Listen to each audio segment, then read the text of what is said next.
Guys, ito. Bunga ng sili ko. Harvestin ko na. Ayan o. Mga hinog na. Ayan guys o.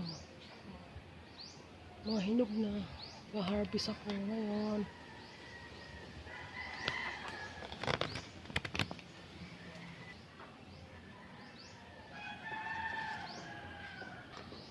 Ayan guys, bunga niya guys o.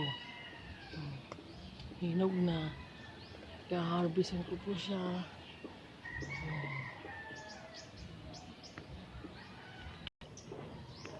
So guys, ito yung harvest ko. Bunga ng sili. Ang tanim kong, ayun o. Kinuha ko na yung medyo ano, pero malapit na magulang naman na iba na yan. Ayan. Magulang na talaga siya. Kaya hinarvest ko na po siya. Bye!